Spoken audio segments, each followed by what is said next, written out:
Assalamualaikum guys, welcome back to our program.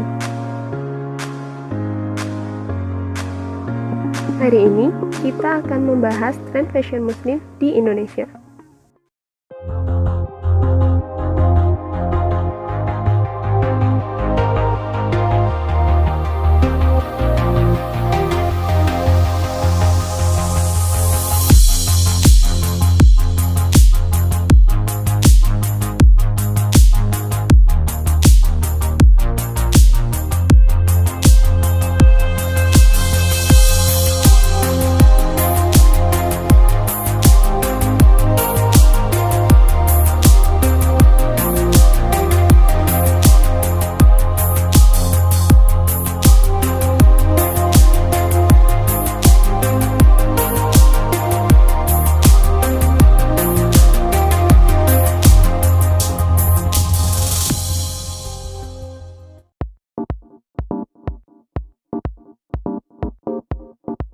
Seperti banyak literatur yang menuliskan bahwa Islam masuk ke Nusantara semenjak kedatangan para pedagang Timur Tengah, India, dan Persia.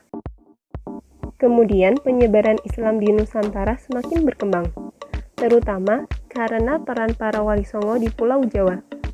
Pada abad ke-19 atau masa Wali Songo menyebarkan Islam, wanita-wanita penganut Islam di Nusantara belum menutup kepalanya atau berjilbab, meski sudah sejak lama diketahui bahwa wanita muslim berkewajiban menutup kepalanya. Berbagai gerakan di Nusantara memperjuangkan penggunaan jilbab di masyarakat, seperti gerakan Paderi di Minangkabau, serta ormas-ormas Islam lainnya. Meski gerakan ini digalakkan, nyatanya tidak secara langsung meminta para wanita untuk langsung menutup kepalanya seperti mode hijab yang dikenal saat ini. Dulu, para wanita hanya menggunakan kain panjang tipis yang dikaitkan di bagian kepala dengan rambut dan leher yang masih kelihatan, serta menggunakan pakaian khas daerah seperti kebaya kutu baru.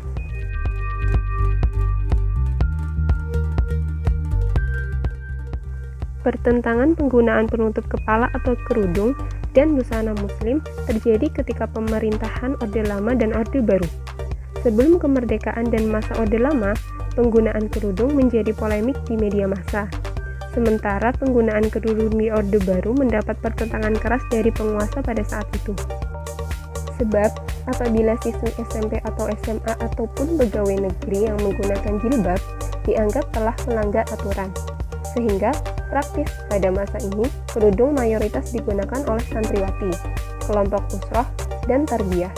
Pada masa itu, santriwati menggunakan tunik selutut dengan model sederhana yang dipadukan dengan rok panjang serta kerudung segi empat yang dilipat dan diberi peniti di bawah dagu.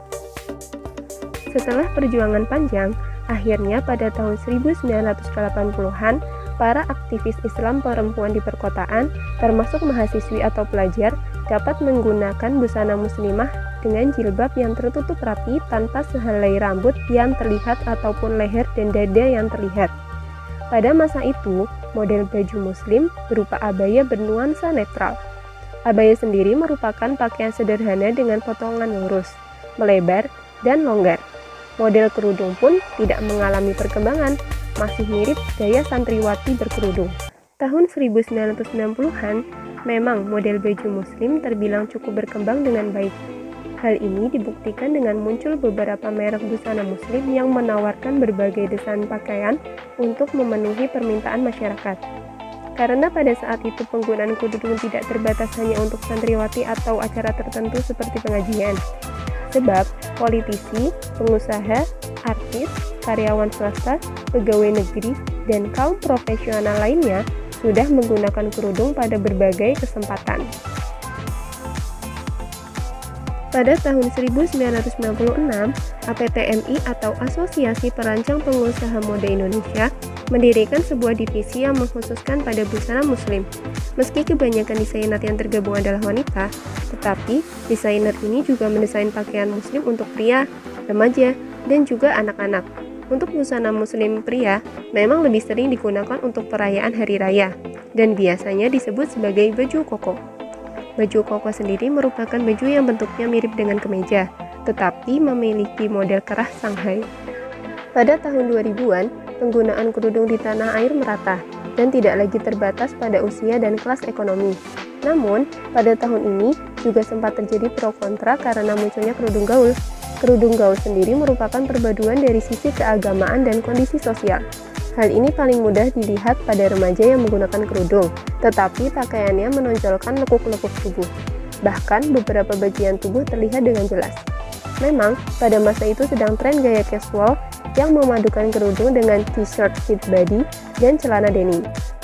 Selain itu, muncul juga tampilan formal pergi ke pesta berupa kebaya yang dipadukan dengan beragam model kerudung yang rumit. Pada tahun 2011, muncul komunitas jilbab kontemporer yang memberikan warna baru, tidak hanya pada model baju muslim, tetapi juga style berhijab. Pada masa ini, hingga sekarang, memang semakin banyak orang mengenal berbagai jenis model baju muslim dengan banyak aplikasi yang mengiringinya, seperti ditambahkan payet, motif, bordir, efek kerut, serta pilihan warna yang lebih variatif. Jadi ternyata, busana muslim mulai berkembang di tahun 1990, kemudian terus berkembang pesat sampai saat ini. So, pakaian muslim itu nggak kuno dan nggak jadul. Alhasil, para desainer baik lokal maupun mancanegara mencoba mengemas tren busana muslim jadi lebih tampil kece dan menarik. Busana muslim tidak hanya dipakai oleh bapak-bapak atau ibu-ibu, tapi remaja juga cocok kok. Remaja bisa tetap tampil kece dan menarik dengan busana muslim. Karena sebagai seorang muslim, wajiblah kita mencirikan identitas diri dengan pakaian muslim yang kita pakai. Tapi ingat, dengan semakin berkembangnya model baju saat ini, kalian harus tetap bisa memilah dan memilih mana yang sesuai dengan syariat Islam ya. Jangan asal pilih karena mengikuti tren.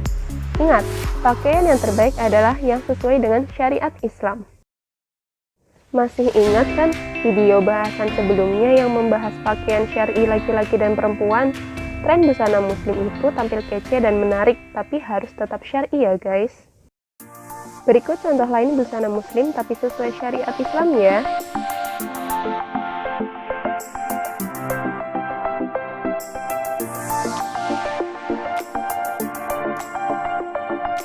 Jadi, kalian bisa tampil kece dan menarik, tetapi tetap syar'i dan nggak ketinggalan zaman. Adab-adab berpakaian dalam Islam. 1. Berdoa ketika akan memakai pakaian. Bismillahirrahmanirrahim. Alhamdulillahilladzi kasani hadza warzaqanihi min ghairi haulin minni wala quwwatin. Segala puji bagi Allah yang telah memberikan pakaian ini kepadaku sebagai rezeki darinya tanpa daya dan kekuatan dariku. 2. Mendahulukan anggota badan sebelah kanan. Bismillahirrahmanirrahim. Kana an-nabiyyu sallallahu alaihi wasallam yu'jibuhu at-tayammun fi tana'ulihi wa tarajjulihi wa tahurihi wa fi sya'nihi kullih. Dahulu Nabi sallallahu alaihi wasallam amat menyukai memulai dengan kanan dalam mengenakan sandal, menyisir rambut, bersuci, dan dalam urusannya yang penting semuanya. Muttafaqun alaih. 3. Menutup aurat. Bismillahirrahmanirrahim. Ya ayyuhan nabiyyu qul li azwajika wa banatika wa nisa'il mu'minin yudnina 'alayhinna min jalabibihin. Dzalika adna an yu'rafna fala yu'dzain. Wa kana Allahu ghafurar rahima.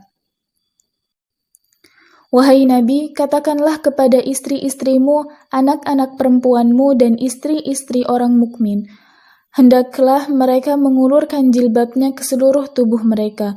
Yang demikian itu supaya mereka lebih mudah untuk dikenal. Karena itu mereka tidak diganggu. Dan Allah Maha Pengampun lagi Maha Penyayang. Quran Surat Al-Ahzab ayat 59. Bismillahirrahmanirrahim. Auratur rajuli ma baina surratihi ila rukbatihi. Auratnya laki-laki adalah antara pusar dan lutut. Hadis riwayat Imam Hakim. 4. Tidak ketat, tidak tembus pandang, dan tidak berlebihan dalam berhias.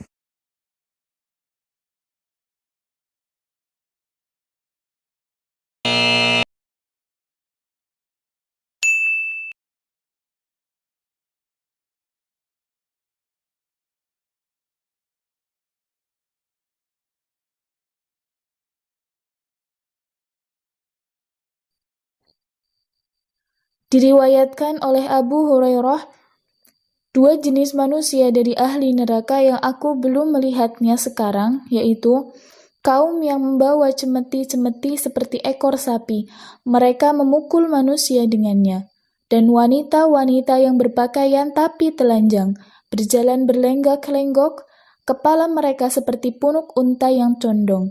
Mereka tidak akan masuk surga, bahkan tidak akan mendapat wanginya. Dan sungguh, wangi surga itu telah tercium dari jarak perjalanan sekian dan sekian. 5. Tidak menyerupai pakaian lawan jenis.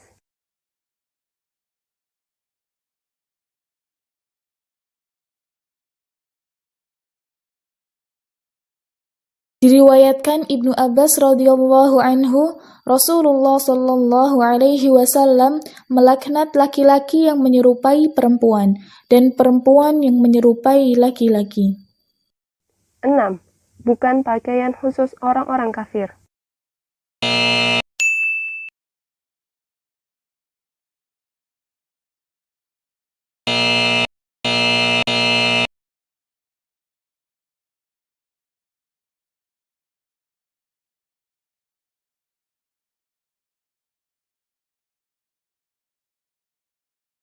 Bismillahirrahmanirrahim. Man tashabbaha biqaumin fahuwa minhum. Barang siapa menyerupai suatu kaum, maka ia akan digolongkan sebagai kaum tersebut. Hadis riwayat Abu Daud. 7. Dilarang memakai pakaian sutra dan emas bagi laki-laki. 8. Berpakaian sederhana mengkhususkan pakaian bagus ketika hari raya, Jumat, dan saat menjamu tamu. Well guys, itu tadi beberapa informasi perkembangan busana muslim Islam dan tips busana muslim modern tapi sesuai dengan syariat Islam. Sekian dulu ya informasi dan tips kali ini, semoga bisa bermanfaat. Bye-bye. Wassalamualaikum warahmatullahi wabarakatuh.